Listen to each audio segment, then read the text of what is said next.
All right. Right. So, yeah, you should have control. So, this is Megan Kirby. I'm going to turn it over to them. I'm the Dissemination and Implementation Specialist for Language Dynamics Group. So, I'm going to turn it over to Trina and Doug for this fifth episode of Comprehending Comprehension, Conversations with Trina and Doug. And there's so much to talk about. So, go ahead, guys. Okay. All right. So I'm also operating some things. I just want you to be able to see Doug and myself. Hello, everyone. Good evening, good morning, wherever you are. It's really exciting to see that there are some people all over the world. Please use the chat and tell us where you're at so we can kind of keep a record. And I'm going to just start by going through some housekeeping. Okay, so if you have never attended one of our Comprehending Comprehension conversations, we're glad you're joining us this time. Okay, and we need to tell you that you're brave to join this kind of crazy experiment because Doug and I are kind of like, I don't know, hard to handle sometimes, and we know that. But we appreciate you being here, and hopefully we can figure out a way where you guys can really chat with us and that we can get some interaction going. Doug and I do not get to talk to each other very often, but when we do, it's quite confrontational and exciting. At least for us. I don't know how it is for everyone else, but I enjoy it. And sometimes I really need that kind of like, I don't know, serious. I want to say aggressive, but that's not really the right word. What's the word, Doug? Is it aggressive conversation? Engaged. Yes, engaged. Yes, that's the polite way to say aggressive. Okay, Trina's not that aggressive.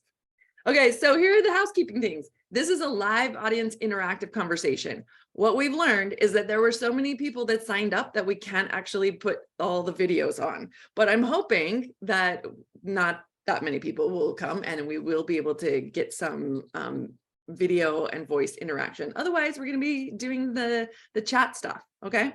It is unscripted, so we can have real conversations with real people. We do not prepare any content information, nothing. And this conversation is for anyone interested in comprehension, really language. Let's broaden out outside of comprehension, okay? Including researchers, educators, reading specialists, SLPs, behavior analysts, students, parents, anyone and everyone. We want to have a conversation with you. Yes.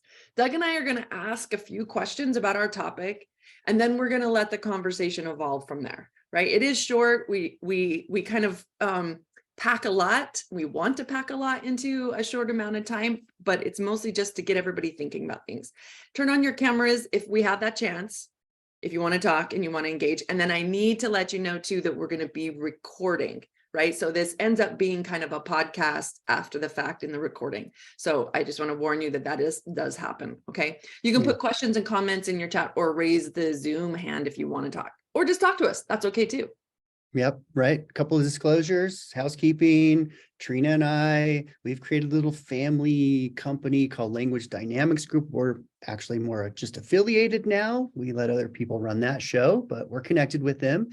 And they're gracious enough to try to disseminate the research that we do. So through our research, we've developed some interventions. We've developed some assessment tools. Some of those are free, some are not. So disclosure there to you, anything free, we'll throw your way immediately, of course, with no reservations.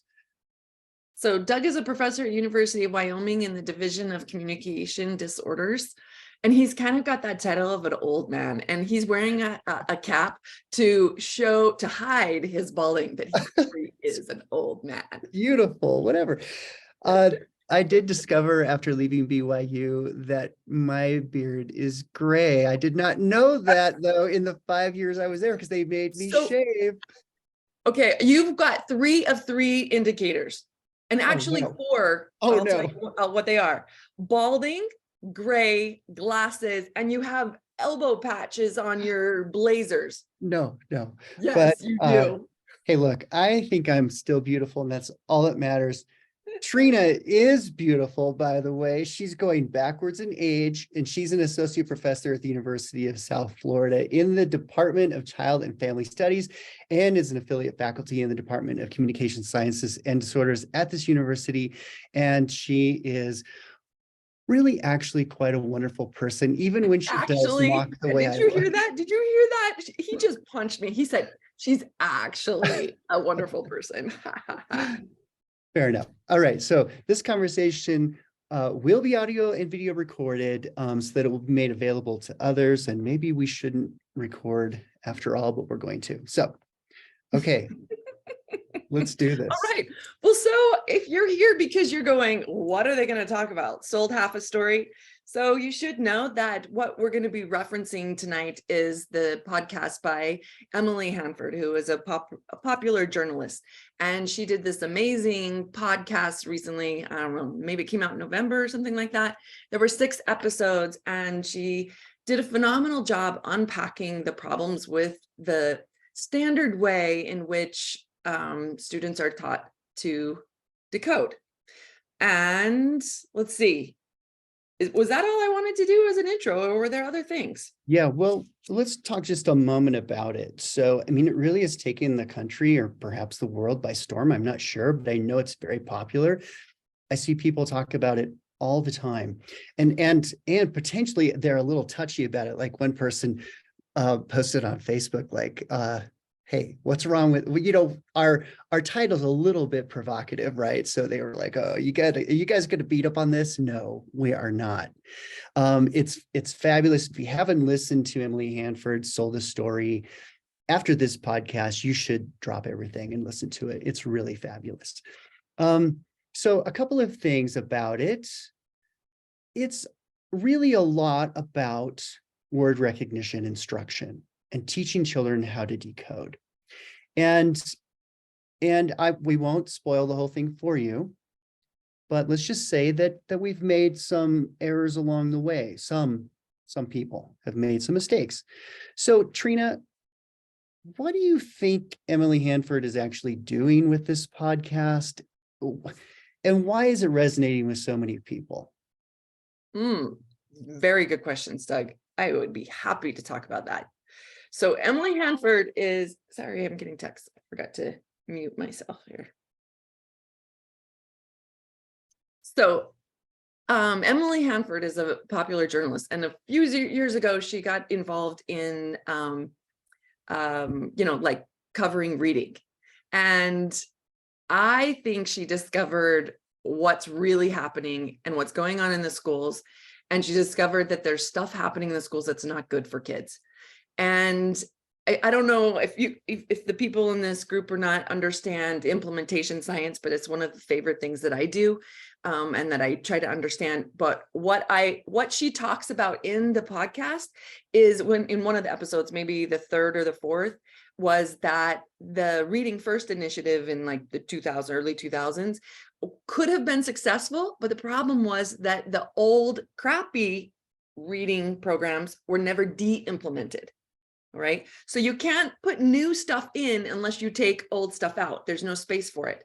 And I think that's what Emily Hanford is doing. Her and other people, like, the Reading League and the whole science of reading movement is all about de-implementation of the 3 cueing method, or the whole language approach to teaching word recognition. So that's what I think she's doing very, very intentionally. And when you understand what she's doing, that it's very targeted on de-implementing this one thing, she's not really trying to implement something else. She's not really telling you, you need to do this. She's really just trying to say, get rid of this so that we can put something better in. Okay. And then the reason why I think it resonates with so many people is because everybody sees themselves in those podcasts. Some of the time she's talking about it from a child's perspective or an adult with reading problems perspective, but also from parents' perspective. And I think I know Doug and I both, we've had some personal experiences with reading. And I think that what she was describing in that podcast, I had experienced directly as a parent. Well, yeah, right. Weren't you actually at Ohio State University where they initially brought in reading recovery? Yes. One of my professors was the primary investigator of the reading recovery research, but that isn't actually, I was at Ohio State, but my personal experience has to do with me being a parent. So let me just tell you this quick story. So I moved to Ohio to be a postdoc, and I had 2 young kids. No, I had 3. I had 3 young children, two in primary grades. And I looked for the neighborhood or the community around Columbus, Ohio, that had the best education, the best test scores.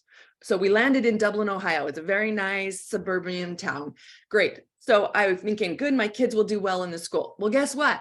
They were using the 3Qing method and teaching word recognition using this 3Qing method. And my kids' reading just fell apart. Basically, they went backward 2 years. And it was so frustrating because then I had to put in all the energy at home to teach my kids. And so I would come home from Columbus or from Ohio State early, do my kids' reading lessons, and really like tell them, do not read these books from the teachers, because they were filled with pictures that, you know, promoted guessing, which I covered all the pictures or only did reading passages that didn't have any pictures. Anyway, so I taught my kids to read properly, but it took a lot of time and energy. And I was really upset. Even had some, you know, engaging conversations with teachers and principals about this. And of course, I was teaching the curriculum course at Ohio State University, but nobody believed me, right? They were so sold on this 3Qing method. Yeah. Eventually that was okay, right? I made it through. My kids can read, but oh, I know what I was going to say. I asked my other friends in the same community. I said, you know, like, are your kids learning to read at school, or are you guys supplementing? Are you doing tutoring, or what's happening? They're like, oh my gosh, no, they're not learning anything in school. It's disgusting. I'm doing all this stuff. And I was like, oh my gosh, nobody is happy with what the school was doing. And all of these suburban, middle and upper class families were supplementing their decoding instruction. And that's why they were doing so well. Their courses or their scores were so well. Anyway. Yeah. What about you, Doug? Do you have an experience? I do, but it's so interesting as a speech language pathologist. I feel like it's very self-serving. And Tatiana, I think you're going to be with me. She's an SLP on here. It's a little self-serving in a way to talk like as an SLP in this domain, because SLPs generally don't know anything other than explicit systematic phonics instruction. Like that's what we've talked about for, I don't know, 30 years now. So when my daughter in first grade, I gave her a dynamic assessment of decoding, and she didn't know all of her letter sounds. And I knew she had dyslexia. The evidence all pointed to it. I went to her principal in first grade and I said, I'm really worried. We're really worried about our daughter. She has dyslexia. We need to do something about it. And the principal said, I'm not concerned at all. So I just went all Torgerson. That's what we did. We just did. We hired students from the University of Wyoming to work with my daughter 2 hours a day, systematic, explicit phonics instruction. And she's a reader. She's 20 years old now, and she reads all the time. Lots of things online, but she reads all the time. So I'm just saying it was a bit of a shock to me to know that explicit systematic phonics instruction was not the standard approach to reading instruction. I wasn't aware, and I actually wasn't aware that people held on to other approaches until I went to a conference a couple of years ago and realized that there are very different views about how reading should be taught. And a lot of it has to do with remember that conference, Doug. We were presenting some of the coolest data, this largest randomized control trial, and it was completely lost on the audience. And they just wanted to debate the definition of dyslexia. And we're like, we're not even talking about dyslexia. What's happening here? Right? Is that the one? Absolutely. Yeah.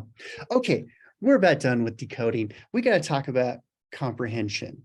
Okay, so this podcast is fabulous. There's only one, I shouldn't call it a flaw, but what's really happening is it's actually only telling about a third of the story, not even half of the story. Why didn't we name this episode Sold a Third of a Story? Well, we weren't smart enough. But just hear me out on this. I want you all to listen to this fourth grader here just for a second.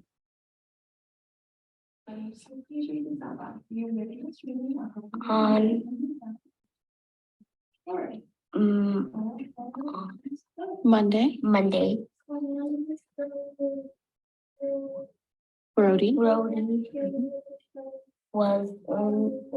the school cafeteria. That's a fourth grader.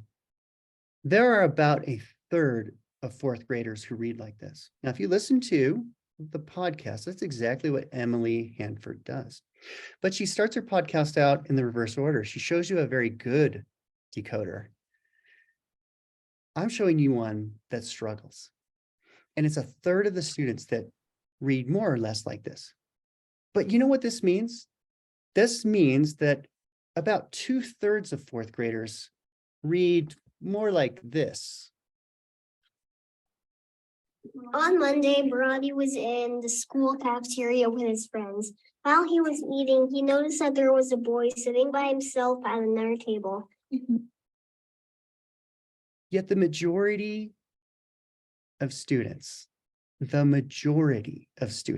not a third, but anywhere from 65 to 82% of the students do not read at a proficient level on state and national assessments.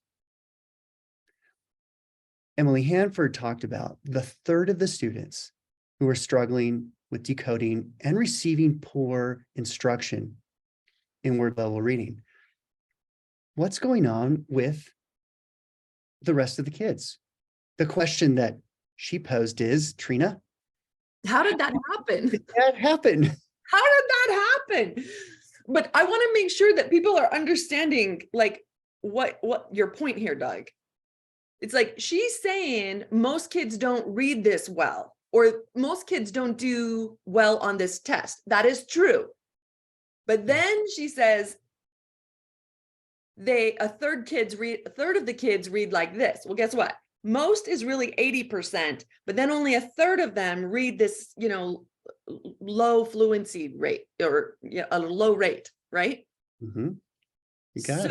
So that's the mismatch here. And she does this right in the very first 2 minutes of the podcast. It actually upset me because here's why. Because it could dangerously send a message that if you focus on explicit systematic phonics instruction, you will solve the problem. And those 80% of students who are doing poorly on state and national assessments will no longer struggle, and it will be completely resolved. That's an upsetting thing for me because that is just simply not true. Of course, helping children access the code, decode with word recognition is crucial. It's crucial, but it is not the only, as we all know, the only element. It's a very simple equation, right? There are two sides to this very simple formula if you want to simplify it in a simple view. And it is word recognition times language comprehension. Okay, I think it's time. I did get mad. I'm cool now though. Yeah. I think it's time. We need to start asking our audience. Join us. Can they turn on their videos? So I have some comments already, even privately. So there is one school district, which has assessments for, and I'm laughing because I know better because of you two, but they have assessments available for oral reading fluency, right? And that's how they're measuring their students' reading. Yet their students are failing. So they are looking at, other interventions, but what is the problem here? Yeah. So I want to know can we hear from our audience, or do they have to We can't. They have to message. I can't, but there's too many now, which is fine. Oh. Okay. So answers in the chat then, please. The answer or the question is like, how did this happen? Like, why are we at this place? Yeah. Why are 2/3 of students who can decode? Why are they still not understanding? Well, and also I think the question was more directed at my district is only assessing. What you've mentioned is something that is important, but my district and the only tools that we have are related to oral reading fluency. Yeah. So that's the issue. So what do you have to say to that one, and how do we address it? Because I think the question actually goes into how can you help me explain to others why we're not measuring everything, right? Like why kids are still going to fail. And on that note, right, like there's always a pendulum. And when we have teachers, we have resources, we have assessments, and then we have interventions for the decoding side. And then let's say in a year from now, when the next results come from the NAEP, the National Assessment Educational, the big test that we look at, the stats, they're going to continue to fail, right? And and the fear I hear, not only in this chat but elsewhere in the public, is that districts are going to blame the phonics programs and see, it doesn't work, and they're going to take away something that does work. It is empirically supported, but why is it not working? Like to solve the crisis in terms of the failing scores, that 60 to 82%. Can you address that? Yeah, it's a two-pronged problem. It's a problem with assessment, and it's a problem with explicit systematic instruction. Yeah, wait, first of all, it's not being taught because it's not being tested. That's the big sentence right there. And I think, let's see, there were a couple chats I want to mention about this. Talk about I cut you off, but I'm not really that sorry. Hey, it's cool. Can we talk about Patricia's comment?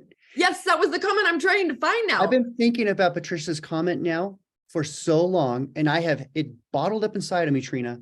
I have been wanting to talk with you about this for so long. Can we do it here? Is it okay? Okay, but I'm going to first say Janice Powers says that they likely have difficulty with oral language, but background knowledge and vocabulary are not being explicitly taught, and they're not being explicitly taught because we don't have the measurement tools to do that. Got that. That is right on, right? And Ashley says that it's not DLD because the prevalence is only like 7.5%. So yeah, you're right. We're not talking about DLD. We're talking about children who simply do not understand the complex academic language that they're expected to decode. And that doesn't mean you have a disorder. It just means you don't understand that dialect. You don't understand the academic language that's thrown your way. Yeah, we're not ready. What about Patricia's comment? Okay. We love it. So here's Patricia's comment. I'll state it for our recording here. So she says, Hugh Katz points out that reading comprehension requires a host of skills and shouldn't be thought as a single skill in a list of skills as listed on the reading rope. Okay. Yeah. Okay. First of all, why would reading fluency correlate so well with reading comprehension with the younger children in particular? What is it about reading fluency that serves as this proxy measure? Well, think about it this way. It is a general outcome measure that is measuring your ability to access the code, which can be transferred across multiple contexts. If you can decode something fluently, you likely will be able to decode something else fluently, et cetera, right? And so it transfers. It's a beautiful concept. But the thing is that reading fluency, especially when it's measured by rate and accuracy, that is primarily a measure of word recognition, full stop. You're not really measuring someone's ability to understand complex academic language. What if we had a general outcome measure that actually aligned with the construct of oral language? And Hugh is right, oral language is multifaceted. So we need a general outcome measure that is reflective or subsurface of all of those multiple facets. Here's where I'm thinking. If you can measure someone's ability to learn language, it is a general outcome measure for their language learning. Hence, it will transfer across contexts. That's been forever. Okay, sorry, I'm good. Okay. I'm just gonna like applaud that for just a second, but at the same time, tell you that's really gutsy, right? That's a really gutsy comment. And I'm gonna repeat it to make sure people heard that. He's saying we don't need to just measure oral language or comprehension, because Hugh Katz makes the point that comprehension kind of doesn't really exist. Hold on, somebody's talking. All right. We're hearing somebody. Anyway, but that if you measure something, or actually what we're talking about is the ability to learn language. That's what Doug is suggesting, which is a gutsy move. But if you know some of our work, we're really into dynamic assessment, and we do really find that the ability to learn language is actually what's most predictive of all of these other things. I also want to say, since I'm talking, that the upper strands of Scarborough's rope is really about academic language. And I would never, ever, ever suggest that we teach these things as skills one at a time. They're not. They're integrated repertoires that require your cognition to engage and activate. And cognition is not something that can be fractured into things, right? It cannot be. So when we engage our cognitive abilities, things like organizational, working memory, attention, inferencing, and processing, all of those things are actually what's predictive of learning, right? Yeah. And that are those things in Scarborough's upper rope. Now, Scarborough's upper strands are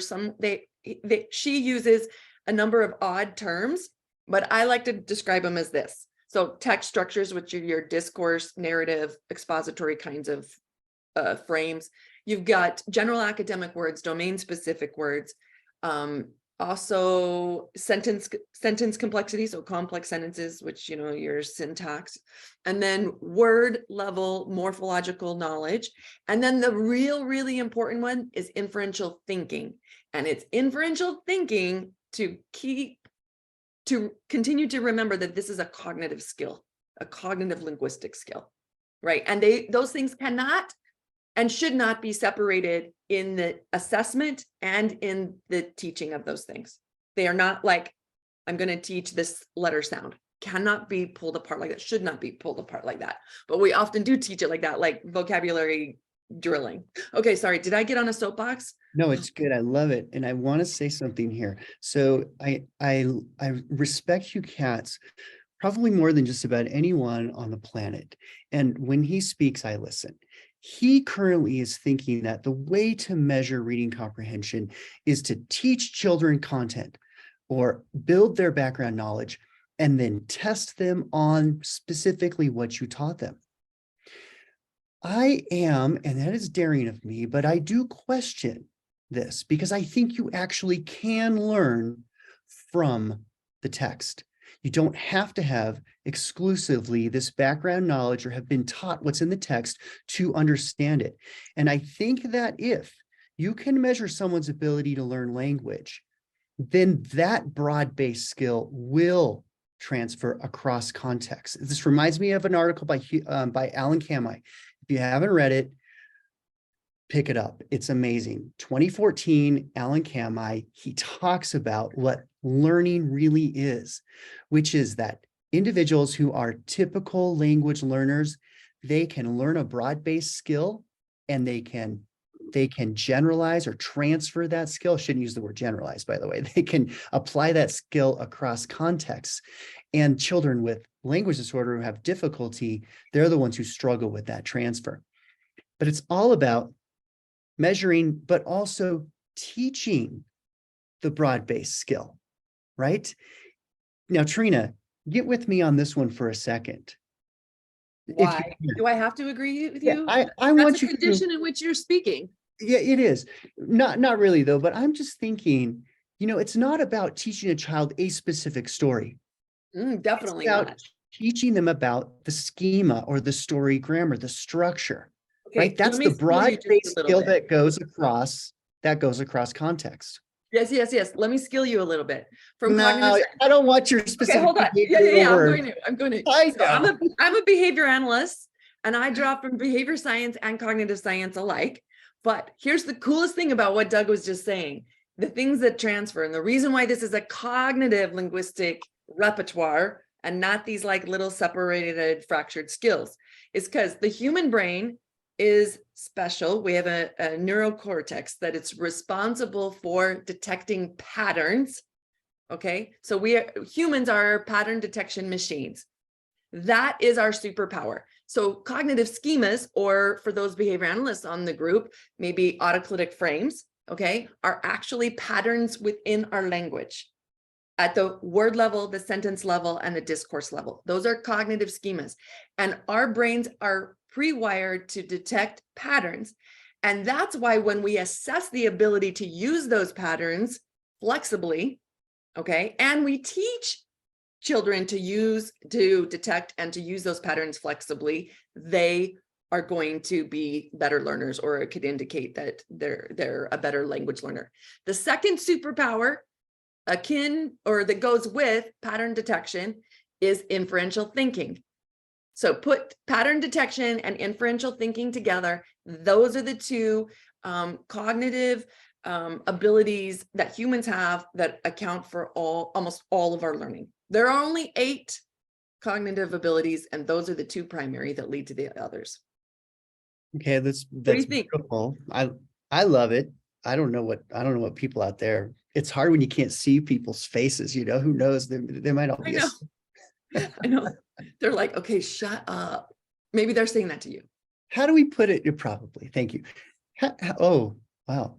How do we put this in application? Yeah, good call. That's a great question. Does anybody else want to answer that? I'd love to hear what people, are they doing it? Like, tell us, what are you guys doing? How are you measuring these things? Are you using some of these ideas in your practices or in your classes or in your research? We got everybody here, right? SLPs, school psychologists. I saw a comment by a school psychologist. I loved it. Tatiana, please, we'd love to hear from you, of course. He or she said that like oral reading fluency is like taking blood pressure, right? It's just it's an indicator, but it's not the full thing. Unfortunately, in schools, we get too busy and we stop. So yeah, Tatiana, go ahead. Okay, sorry, it feels a little weird because I never speak in webinars. It's usually meetings. This is not a webinar. Well, it is technically, it's a Zoom webinar, but it doesn't matter. All right. Zoom makes this. Right. So the issue is how we're measuring reading comprehension is very important because a true measure of reading comprehension is really complex. We really want to look at 3 specific markers, which are really true indicators of reading comprehension. Can the students appropriately pull the main idea from the presented text? Can the students effectively summarize the presented text? And can the students answer abstract comprehension questions? And the current measures we have in the market, which are objective measures, certain measures are certainly very adequate, but they're not enough. So of course, these skills need to be explicitly taught. So yes, it's much easier to teach them, during, speech language pathology therapy sessions. That is completely fine. But how do we do this kind of like on a classroom-wide basis? Because that does require a lot of, skill. In my setting, my speech pathologists collaborate with the classroom teachers and deliver everything together. But not everybody is doing that, especially given what we know. Reading comprehension is not a unitary skill. We're talking about 17, between 15 and 17 different skills which need to be taught. And of course, in kids with language impairments, which is what we're dealing with as speech pathology wise, we also have nonverbal measures which are affected, including, executive functions, memory, and processing. So we do that, but it takes a great deal of skill and knowledge to try to pull it together. And it's also a very labor-intensive process, which takes years to deliver. You're so right, Tatiana. Can I weigh in just for a moment here? I think that teachers would feel the same way about teaching word recognition. There's all the syllable types, there's all the letter sounds, and all of the different diagraphs, etc. I really think that they would feel overwhelmed also, but they have a systematic, explicit curriculum in front of them that takes them through it step by step and systematically, explicitly, and sequentially builds upon the complexity of the code. The answer is that for our teachers. They are not expected to go and get a master's degree in speech language pathology, and that's okay. They can follow a curriculum with the knowledge behind it of why they're doing it. I think that's a huge thing that's missing in our system. And if you look at the structured literacy, the definition of structured literacy, it is explicit, systematic, and sequential, and it applies across the strands of Scarborough's rope. It is not just for word recognition. So wait just a second. Doug, are you saying that it's possible to use explicit, systematic teaching procedures to build an academic language repertoire? Yeah. Take a look at what our friends, the Gillums, have put together. Take a look at Story Champs. Take a look at things that take language and build from the basics, story grammar, simple connection words for expository, and then systematically build upon that. Of course, teachers and SLPs and everyone can do that. And if you do that with your students, then you are also addressing, perhaps for the first time, systematically addressing the development of academic language. Not just having children listen to it either, or willy-nilly listening to books being read to them, which is wonderful and beautiful, but not systematic and not explicit. Right? Right. And I'm going to add that when you're doing instruction for academic language, you cannot, okay, there's also this like conversations about content. I was about to say something and people were going to misinterpret it. So I'm going to pull it back just a little bit. So there's this a huge movement about knowledge. Right. So Natalie Wexler is another journalist who constantly is talking about the knowledge gap. That's her book, right? And why we need to teach knowledge. Now, so Natalie Wexler's over here on the teach knowledge side. Emily Hanford's over here on don't do the 3 cueing method.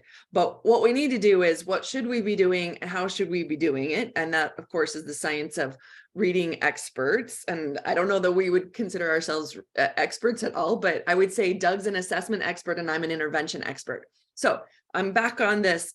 Knowledge is good. We need to teach content, but here you go.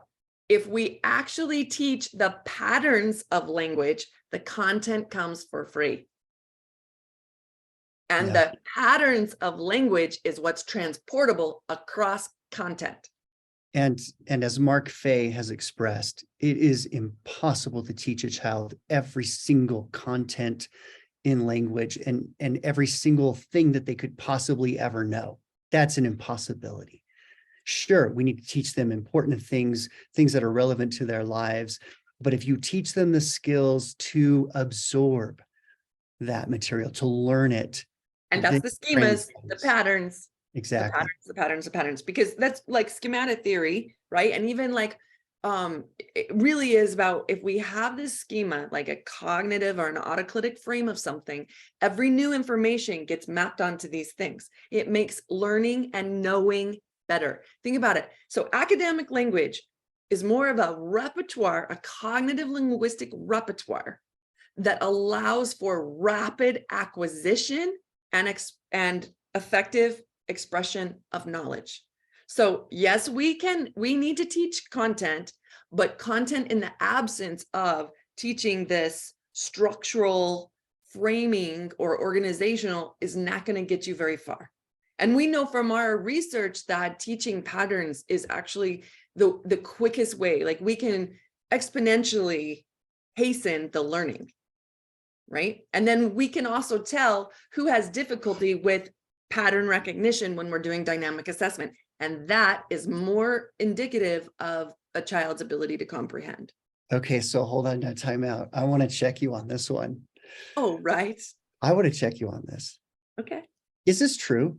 I mean, do we know this? Like, how well do we know that dynamic assessment is a general outcome measure for reading comprehension? Are we still just totally in the clouds with theory? Of course, I think these are like obviously some additional empirical questions, but that's why we're not doing a webinar. Did we have put a disclaimer on there? I was just going to tell you that, like, technically, Tatiana is right. It's a webinar according to Zoom, but it's a discussion and conversation according to us, right? Right. And our purpose is really to talk about more edgy things to keep people thinking about. Yeah. Right. So Pushing the envelope a bit. I'm But interrupting. No. Hold on. I'm interrupting on purpose to say the next conversation could be about dynamic assessment. This is not what we have time to get into right now. Doug. Oh, now Thank we're you. constrained. Oh no. But no, Oh, like in yeah. the 20 minutes that people have, I like to stay on this. You all mentioned, and this has come up before in some other things and some direct messages about autoclitic frames, behavior analytic, schemas, things that are generative, right? That are get you the most bang for the buck, right? Things that it's efficient and time saving and saves calories, caloric kcals, not shaming anybody body wise. But what I really want to ask you both is there's some talk about possibly like the number of words that vocabulary. There's some study that came out that said like there's no way that we can possibly like teach all the vocabulary that needs to be taught. Is Yeah. this ringing a bell? Yeah, Yeah. what was that? And I think that speaks to what you both are saying. I don't know. It was something specific- like there has to I'm be sure I read X that. amount of words that need to be learned, and yet we only have time to teach. That's true. But So many. there's several studies like that. That's the same with like actually with decoding too, word recognition. There are endless words, but we can't just teach them one word at a time. You can't teach vocabulary just one word at a time. That's why we teach the patterns in the words for word recognition. That's why we teach morphological awareness so that they can recognize the suffixes and prefixes and root words, and then they can figure out how to say the word, how to decode the word, as well as its meaning. It's a pattern. Right. And And so you're talking about that word knowledge strand, and yet there Yes. exists the same dang thing for the upper strands. Yes. That's right. And I need to clarify something, Megan, because it has everything to do when it comes to assessment, it has everything to do with measuring learning potential. It's not about measuring what specific words a child knows, because that is totally confounded by experience and exposure. It's really about learning how well they can learn to infer the meaning of new words from context. Now, that's the same thing also in relation to other language skills. How well can you learn narrative discourse? How well can you learn to produce complex subordinate clauses? That is a learning potential question that relates perfectly to measuring and treating language difficulties or differences, or however you want to describe them. So how can this really be done with K2? That's really like a question that we get is before you can read and read proficiently, right? And Right. with fluency, is this possible? Okay, so I just want to point out that we are talking about the other half of the story. Okay, I think we can assume that most people understand that systematic, synthetic phonics, whatever we're calling it these days, is necessary for the word recognition, But that other half of the story that seems to never get enough attention is the listening comprehension. And people are dying to have the answers to this. They're dying for it. We see it in the posts all the time in the science of reading. And even Emily Hanford in a different podcast that I listened of hers, she's talking about the simple view of reading. And she kind of goes, yeah, the other half of it is listening comprehension, but nobody seems to know what to do with it. So let's just put it there for now. That's what she said. And then the entire thing was about word recognition. Time out. This is true. But teachers will say to you, I do a lot with language. I read to my students all the time, and I focus on vocabulary all the time. They will not tell you that they assess language. That is simply they don't do that. Okay, let's be clear about that. Okay, that is true. But do you think that the teachers do you think all educators, I don't want to just put teachers under the bus, but do you think that they are teaching and instructing in oral language, the oral academic language, all those dimensions that I talked about, sufficiently to ensure that kids are comprehending what they read by the time they're in fourth grade? Do you think? Yeah, I can answer that question. You can? No, because 80% of Black students do not read at a proficient level. So the answer is no.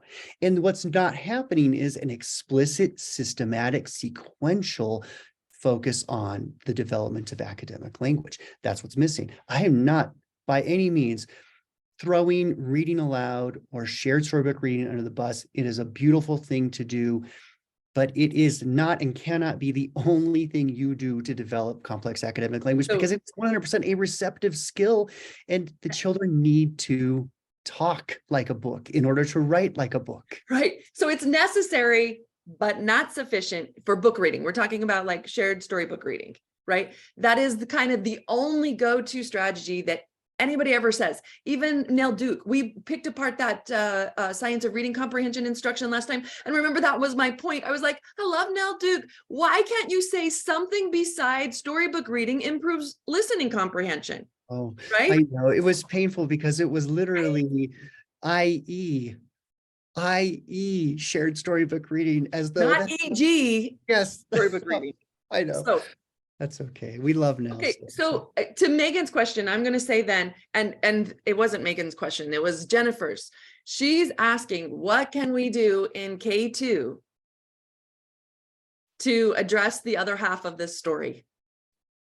Doug, go.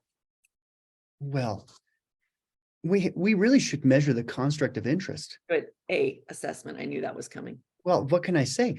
Why would you measure how many words a child can read as fast as they can with accuracy to see if they understand something? That's nonsensical. Why wouldn't you measure their oral language, which is exactly reflective, or almost exactly reflective, of their ability to understand written language? The language is language. We're just talking about a modality difference, right? So clearly that, okay. And then also, what can you do in K-2? You can spend some time doing explicit systematic oral language instruction with the students. You're not going to be working on them with their reading comprehension, because the text they can read is not replete with complex academic language. That's Wait. how you're going to do it. We gotta pause right there. I need to punctuate that. This is a very important thing. It's come up before in our comprehension conversations, that you cannot work on oral academic language, AKA comprehension in the future, reading comprehension in the future, in books that are decodable for children's word recognition. They're designed for word recognition instruction, not for oral academic language. So, but that is a mistake that is happening all over in K2. So you need different kinds of material for working on word recognition in K2 than you do for academic language in K2. Doug says everything so like nonchalantly. Well, this is where balanced reading really got in trouble too, because they tried to merge the two. They tried to teach a child how to decode and simultaneously comprehend, and you're just teaching them how to comprehend. Has anybody ever read a first grade passage? A 3-year-old can understand a passage written for a first grader to decode. You're not going to expand their language by doing that. Exactly. So yeah, decodable books are designed for word recognition. Full stop. Full stop. Period. Yeah. Yeah, we should not be trying to use decodable books for extra stuff. We should actually have really good academic language material. So I'm going to get, is it all right if I pick it up from here and say what else we need to do besides just measuring? And then you said explicit, systematic, sequential, right? This is what we do. That is my part of this partnership. I create instruction and interventions that do that and help teachers and SLPs do that with their, and behavior analysts do that with their clients or students and whoever, right? That is what we do. And we are integrating word, sentence, and discourse level patterns and creating content that is very high academic, but maybe short in length, right? High academic meaning really complex in terms of discourse structure, sentence structures, and words, right? Less common academic words. So that children are getting lots of experience and exposure to those words over and over and over again in a short amount of time, but they're not decoding it. They're listening it and retelling, listening, retelling, listening, retelling, and then they're generating using those patterns that we just taught, right? So then they're given an opportunity to take that new cognitive schema, the new autoclitic frame, whatever it is that we had just taught, and transfer it to something that they already have, their relevant experience. This builds background knowledge as well as capital background knowledge and the patterns that they teach. So you might be overwhelming though. I mean, look at Jennifer Pollock's comment here. I've been told that doing cubed and an intervention of story champs is too much for teachers. My district is hesitant to implement this. What do you say to that? Doug, that goes back to like the discussion we had about the NLM reading. Okay, I got one for it. I got You an do it, answer. Trina, but like this is a good discussion here. How do you have a sufficiency, which also Heather asked, like what measure is best then?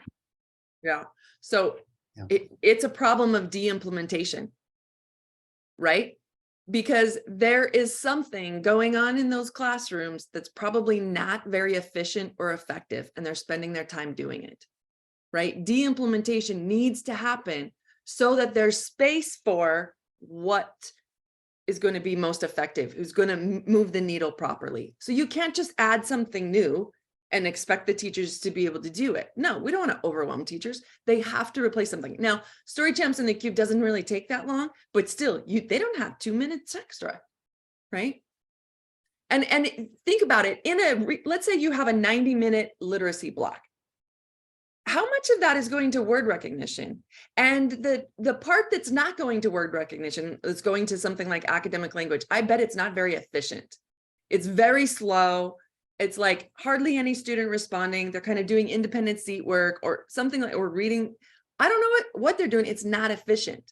And so if you would replace 30 minutes of that, 30 minutes of that literacy block with really intensive, sequential, systematic, oral academic language instruction, you would be improving tons of skills, tons, vocabulary, morphosyntax, discourse structures, comprehensions, like vocabulary score. I already said vocabulary, sorry, writing, and even understanding and expression of informational text. Like so many things, maybe even working memory, I don't know, attention, social skills. There's a lot of things, inferencing that gets built into that. So maybe it takes 30 minutes a day, but why don't the literacy blocks already have 30 minutes a day for it? That's the bigger question. What are they doing that's not working that should go? It's a de-implementation issue. That does also talk, I mean, you're talking a little bit about individualization and instruction that is appropriate for certain students and not for others. There are some students who need, like I say, going all Torgerson, like there are some students that really need an incredible amount of explicit systematic phonics instruction. Your children who have dyslexia will need that, right? But there are a lot of children that don't need the same dosage or the same intensity. So there's that issue also. That's a puzzle I don't think we can solve in the next 5 minutes, but it is certainly something to consider. The extent to which everyone needs the exact same dosage in your classroom is questionable. Yeah, definitely. That they don't. For sure, especially because if they need the same dosage, then we would see everybody, like the groups, perform the same on the NAEP and the state assessments, right? There are some kids who are at greater risk.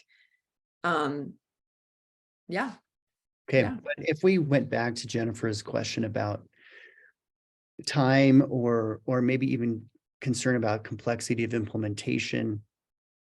I mean, so you're saying maybe 30 minutes, 20, 30 minutes a day of explicit, systematic, sequential oral language instruction. And then questions about assessment. If all you did was just take did one little free, these are free little narrative language samples that you can do that have both factual and inferential questions in them that you can do with a student, you can do that in 3 minutes. And it gives you information on discourse complexity, sentence complexity, vocabulary complexity, and factual information like Tatiana mentioned we need, as well as inferential information. So we're not really asking a lot out of people either. But it's got to be better than just counting the number of words a child tells to you, or counting how many words a child can read quickly and accurately in 1 minute. We can do better than that for comprehension assessment. All right. We have like 5 minutes. I want to know, yeah, what burning questions? I'd love to hear somebody else either give a comment or ask a question about this from the audience. So you all have permission to unmute yourself, so you could jump in. Okay, so as a school psychologist, I know we're beating up on oral fluency, and I think there's a place for oral fluency. I'm the one that said it should be, and I fought a long time when we were doing reading recovery very heavily. They could not understand why kids could not read fluently. And they kept saying, you're just checking their fluency. That doesn't matter. We know they're reading because we're doing all these readers workshops beautifully. But the idea behind it is that is that it's a way to check really quickly a kid, but it's also one part of the things that we screen for. It's one part of our benchmark assessments. And then when there are concerns, and I can read with a kid for 1 minute and watch them read, and oftentimes know as a school psychologist, these things aren't working well. I know in talking to a kid in the hallway that I need my speech path to look with me a little bit deeper. And I think by doing those type of things you're talking about in the classroom and teaching these, these schema and teaching them to respond back to you, I can observe in a classroom pretty quickly and know we want to go a little bit deeper. So oral fluency is not bad. It just cannot be the only thing that you do. Just like I mentioned, you're talking about blood pressure, and then you don't go, well, you're healthy, your blood pressure is good, because there's so many other facets. So there is a place for it, but it can't, just like checking your blood pressure, but it cannot be the only thing that you do. You're so right, Christine. And Wait, I I'm wanna sorry if talk. that message came out like that. Oh, I'm sorry. I just want to say that we have developed assessments for reading, and we measure oral reading fluency. It is a Right. wonderful general outcome measure. There's no question. But to think that it is giving you accurate and adequate information on a child's ability to understand complex academic language, especially with the older students, 3rd, 4th, 5th grade, there's where you're going to run into a lot of trouble, right? There's a lot of children who can decode those words yet still not understand them. So that's of course the concern. Okay, Trina, go ahead. Can I say? So Christine, I'm also a school psychologist, and guess how I came upon the power of oral language? I was that oral reading fluency that was trained by all the Dibbles and Ames Webb people back in the late 90s, early 2000s, let's say. Huge fan. I was training everybody, right? But guess what? I worked with a ton of kids that could tell or could read those stories really fast. And then I would say, well, tell me what the story was about. Or I'd ask a question, deer in the headlights. And I'm like, oh crap, what just happened? And I had too many of those kids that it tore my heart out that I was teaching all of these kids to read really fast, and they really did not understand what they were reading.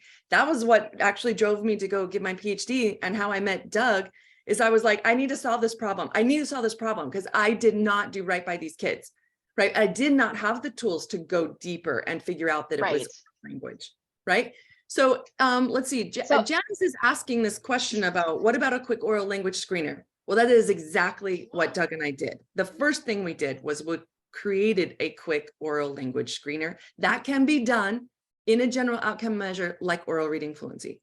And that's exactly what it is. We've spent a career developing it, improving it, validating it to make sure that it goes with our other 1 minute timing kind of things.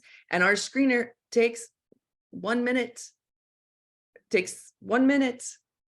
and you can get extremely valuable information vis-a-vis word recognition and fluency information with our it's called the Cubed is our full literacy assessment, and the NLM listening and reading. I see the jab. I see the jab. There is a jab there. I know. We have a new version. I'm working on the manual. I'm working on it. It's killing me. It's okay. Yeah. It's not you. It's also me. I'm also finishing up the NLM progress monitoring, like edits. So Okay. both of us.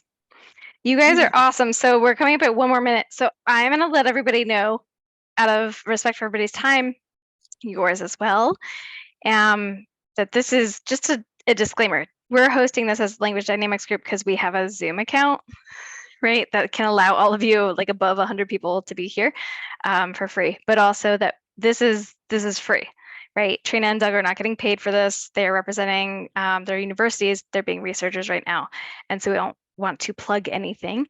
But also, if you do have questions about resources and things that might have been mentioned today in the comments, you're going to reach out to us. We will provide a recap email to you within the next 7 business days, out of respect for all of our schedules, to get things just like name dropping and going through those and providing all these references for you, so you don't have to figure out what they said. We will also provide a link to the recording so you can rewatch this, because this is a very passionate conversation, and the rate of speed, if you're not a English language native speaker. It's a little bit fast and energetic. So we will provide the transcript for you as well. But if you have any additional questions, we'll stay on for the next 6 minutes total. And then we've got to go. A lot of us have not eaten dinner yet, so we don't want to get hangry. So yes, please go ahead and you can put questions and comments in there, but you will get an email with a recap, a follow-up recording, and all the links to all the articles that are mentioned. Yeah. Go ahead, please ask us a question if you want. I really love your comments, and thanks so much for people joining us. I know we didn't talk about the science of reading issues going on in like Australia and New Zealand, but we're going to be going to Australia our summer and going to dig in, right? Rub shoulders with some science of reading folks in Australia to get this guinea. Can't wait. Yeah. And thank you, everyone. Your comments were so wonderful, and they really moved the conversation forward. It was so wonderful to hear from you. And I'll try to calm down and not be so excited. Always, yeah, we do get riled up, but that's kind of like what makes this good. And I know Christine made mention that, Doug's a speech language pathologist and I'm a school psychologist and a behavior analyst and a special ed teacher. So we make a really good combo, but that's also why we argue a lot, right? We have to get through all of the philosophical difference and go, oh, okay, we're actually talking about the same thing here. It's kind of nice. I was started to say that, listen, Doug and I enjoy getting emails. So if you have other questions or need a different resource or find, as researchers, we can be a resource to you. If you want stuff about language dynamics group, that's Megan. I'll just tell you that Doug doesn't respond to emails as good as me, but he is very smart and he's very helpful when he does. I'm getting better. Maybe I'm trying. Really? I don't know. Yeah, I think so. But I don't know. Maybe as you age, you need less sleep. Yeah, it's true. The fire is burning brighter inside of me, that like I can't control this passion that I'm feeling nowadays. I don't know what's happening, but I think it's because I haven't been able to talk with you in a while. You've been like in South Africa and elsewhere, and I've just had these ideas and I just can't get them out. And I got to talk to you. I know. The thing of it is when I'm in town and I have time and space in my schedule to talk to you, you're not available for me. So I have to leave the country for you to want to talk to me. That's terrible. I know. It's sad. Well, we need to spend some time together just talking more, or just do more of these and just converse over these more. So the next time you're together is Australia, right? Mm-hmm. Yeah. Oh, good Lord. We'll be in Tasmania at the spa. Hobart. I want to go to the spa. Hobart. Yeah. And then Sydney. Yeah, Sydney. And then in a couple months, after that, we're going to Port Douglas and to Brisbane. Port Douglas. Are you going to Brisbane too, Doug? Uh-huh. Awesome. Yeah. No, yeah.